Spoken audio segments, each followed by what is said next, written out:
ஒரு வழியா good bad ugly படத்தை பார்த்தாச்சு. இந்த டீசரையும் ட்ரைலரையும் பார்த்து ரொம்ப எதிர்பார்த்தேன்.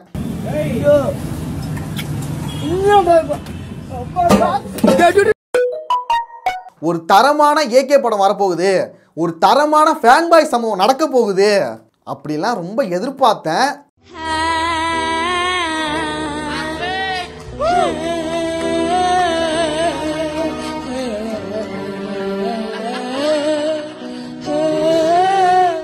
முடிச்சிட்டாங்க. இருங்க பாய். ஒன்று இந்த எக்ஸ்ட்ரீம் போயிடுறாங்க, இல்லைன்னா இந்த எக்ஸ்ட்ரீம் போயிடுறாங்க. ஆனால் ஒரு விஷயம் கண்டிப்பாக ஏகே ஃபேன்ஸ் எல்லாருக்குமே ரொம்ப பிடிக்கும்டா இந்த படம், அது மட்டும் உறுதி. ஆனால் மற்றவங்களுக்கு இந்த படம் பிடிக்குமா பிடிக்காதா என்ன மேட்டருங்கிறத சொல்கிறேன். இப்போதான் உங்க வரலாறு எடுத்து பார்த்தேன், நீ பெரிய வில்லன்னு கேள்விப்பட்ட. ஃபர்ஸ்ட் இந்த படத்தோட ஸ்டோரி என்னன்னா, தன்னுடைய பையனுக்கு செய்த சத்தியத்தை காப்பாற்ற துடிக்கும் கேங்ஸ்டர் தந்தையின் கதை. இதுதான் ஸ்டோரி. இதுக்கு மேலே நான் சொன்னேன்னா உங்களுக்கு வந்து சஸ்பென்ஸ் எல்லாம் போயிடும், அப்புறம் வந்துட்டு ஸ்பாய்லர் ஆகிடும். அதனால நான் சொல்ல மாட்டேன். ஏன்னா ஒன்றும் இல்லை, வேற எதுவும் இல்லை. So sweet. ஃபர்ஸ்ட் ஏகே இந்த படத்தோட ஒரு பெரிய பாசிட்டிவே அவரு தான், அவர் மட்டும்தான். ஒவ்வொரு சீன்லையும் சும்மா செதுக்கியிருக்காங்க. பால்டப்பா சொன்ன மாதிரி தான் ஏகேவோட எல்லா லுக்குமே தாறுமாறு, பயங்கரம். ஆதிக் ரவிச்சந்திரன் வந்துட்டு ஒரு பயங்கரமான தலை ஃபேன் போல. சீன் பை சீன் அவரை எப்படியெல்லாம் ரசிக்கணும்னு நினைச்சாரோ அது எல்லாத்தையுமே செதுக்கியிருக்காரு.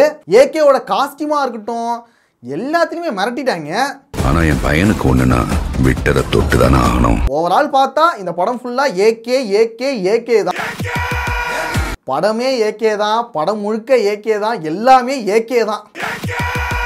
அதுக்கப்புறம் இந்த படத்தில் நடித்த நடிகர்கள் த்ரிஷா, அர்ஜுன் தாஸ், சுனில், பிரபு, பிரசன்னா, ஜாக்கி ஷராஃப், பிரியா பிரகாஷ் வாரியர், ரெட்டின் கிங்ஸ்லே, யோகி பாபு, இவங்க எல்லாருமே நல்லாவே நடிச்சிருந்தாங்க. அவங்களுக்கு கொடுக்கப்பட்ட அந்த சின்ன ஸ்பேஸில் சின்ன ரோலில் நல்லாவே நடித்தாங்க. இந்த படத்தில் நடித்த எல்லா கேரக்டர்ஸுமே ஏதாச்சும் ஒரு டைம் ஆச்சும் ஏகேவை பற்றி ஒரு பில்டப் டயலாக் பேசிடுவாங்க. ஏகே வராரு, வழி விடுறாங்க. ஏகே ஒரு ரெட் டிராகன். அடுத்து இந்த படத்தோட டைரக்டர் ஆதிக் ரவிச்சந்திரன். அவரோட மார்க் அண்ட் அனி படம் உண்மையாவே நல்லா இருந்துச்சு, ஒரு தியேட்டர் மெட்டீரியல் படமா இருந்துச்சு. சரி அந்த வைப்ல இருக்கும் அப்படின்னு சொல்லிட்டு தான் நான் எதிர்பார்த்தேன். ஆனா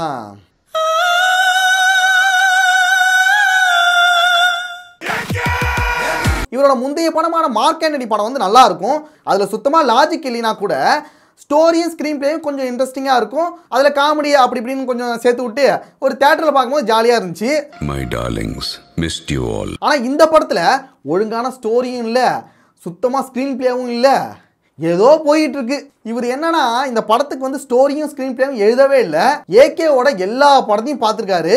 அவன் பயத்துக்கே பயம் காட்டுறவன். ஒவ்வொரு படத்துல இருந்தும் ஒவ்வொரு ரெஃபரன்ஸ் எடுத்து வச்சிருக்காரு. ஒவ்வொரு படத்துல இருந்தும் ஒவ்வொரு டயலாக், ஒவ்வொரு சீனு. கை இருக்கும், கால் இருக்கும், மூக்கு இருக்கும், மொழி இருக்கும், ஆனா உயிர்.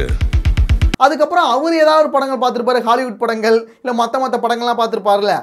அந்த படத்துலேருந்து கொஞ்சம் சீன்ஸு அப்போ அங்கங்கே உருவி அதுலேயும் ரெஃபரன்ஸ் போட்டு ஒரு படமாக எடுத்திருக்காரு. அப்புறம் ஃப்ரீ டைமில் வந்து சோஷியல் மீடியா பக்கமும் போயிருப்பார் போல். அதில் வர கொஞ்சம் ட்ரெண்டிங் சாங்ஸு, அது வர trending memes, trending dialogues, so அதையும் சேர்த்து போட்டு வச்சுருக்காரு. தான் ஒரு ஏகேவோட மொரட்டு ஃபேனுங்கிறத நிரூபிக்கிறதுக்காகவே ஒரு படம் எடுத்து வச்சுருக்காரு.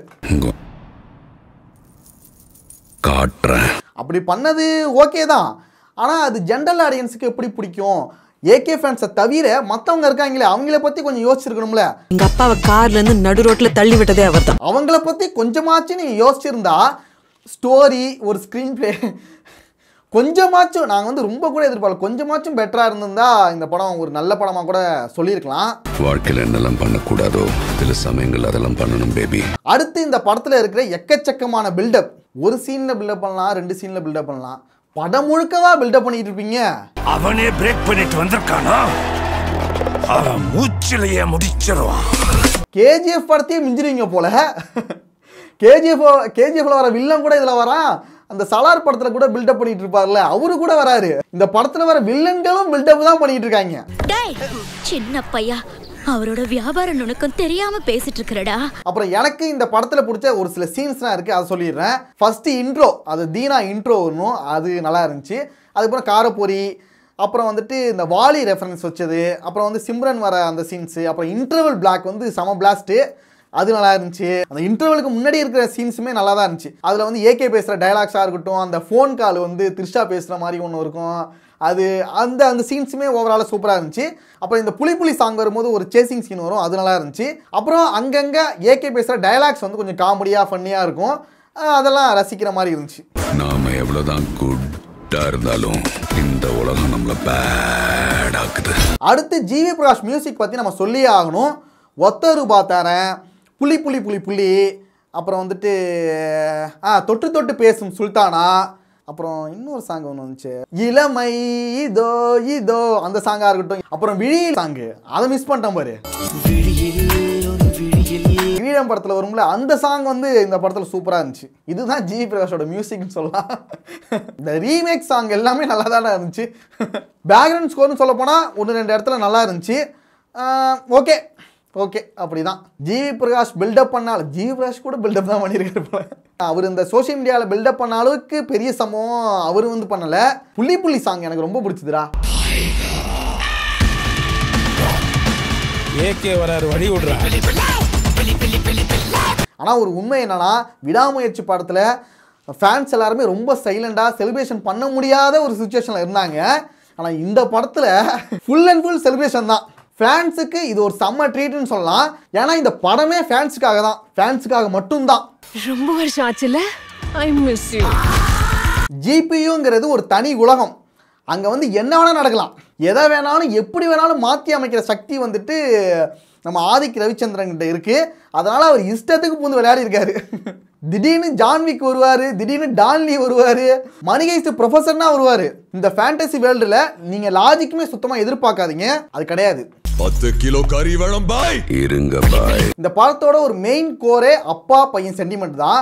அதுவே இந்த படத்தில் சுத்தமாக ஒர்க் அவுட் ஆகலை. தனக்கு ஃபேமிலி தான் ரொம்ப முக்கியம், அவங்களுக்காக தான் இவ்வளோ விஷயம் நான் பண்ணுறேன், அவங்களுக்காக தான் இந்த யங்ஸ்டர் வாழ்க்கையை நான் விட்டேன் அப்படிங்கிற விஷயத்த அடிக்கடி சொல்லிக்கிட்டே இருப்பார். ஆனால் இவருக்கும் ஃபேமிலிக்கும் இருக்கிற ஒரு எமோஷனல் கனெக்ட் வந்து சுத்தமாக இருக்கவே இருக்காது.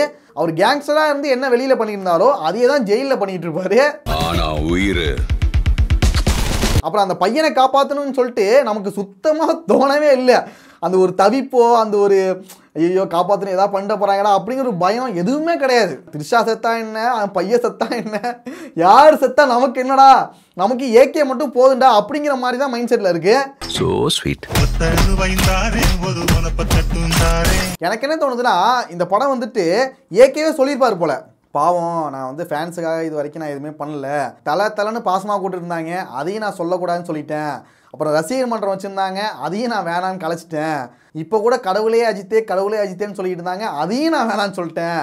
சரி கடைசியாக அவங்களுக்காக, அவங்க ரசிக்கிற மாதிரி அவங்களுக்காக மட்டும் ஒரு படம் பண்ணுவோம், அவங்களுக்கு பிடிச்ச ஒரு படமாக பண்ணணும் அப்படிங்கிறதுக்காகவே இந்த படம் பண்ணிடுறாங்கன்னு நினைக்கிறேன். ஆனால் என் பையனுக்கு ஒன்றுனா விட்டதை தொட்டு தானே ஆகணும். ஓகே, நான் கடைசியாக என்ன சொல்ல வரேன்னா, நீங்கள் ஒரு தலை ஃபேனாக இருந்தால் கண்டிப்பாக இந்த படத்துக்கு போங்க, கண்டிப்பாக மிஸ் பண்ணிடாதீங்க. ஏன்னா நீங்கள் ஜாலியாக செலிப்ரேட் பண்ணி பார்க்குற ஒரு படம் தான் இது. ஏன்னா இந்த மாதிரி படம் இதுக்கப்புறம் வருமானு தெரியாது, அதனால் மிஸ் பண்ணிடாதீங்க. அதுக்கப்புறம் ஜென்ரல் ஆடியன்ஸ் இருக்கீங்களே, அவங்கள பொறுத்த வரைக்கும் நான் என்ன சொல்லுவேன்னா, உங்களுக்கும் ஏகேவை பிடிக்கும், நான் வந்து ஜென்ரல் ஆடியன்ஸாக இருந்தால் கூட எனக்கு ஏகே படம் பிடிக்கும், பழைய படங்கள்லாம் ரொம்ப பிடிக்கும் அப்படின்னு நினைக்கிறவங்க இந்த படத்துக்கு போங்க. மற்றபடி சொல்லணும்னா இந்த படத்தில் வந்து பெருசாக ஸ்டோரி இருக்காது, ஸ்க்ரீன் பிளே இருக்காது, ஒன்லி ஏகே மட்டும்தான்.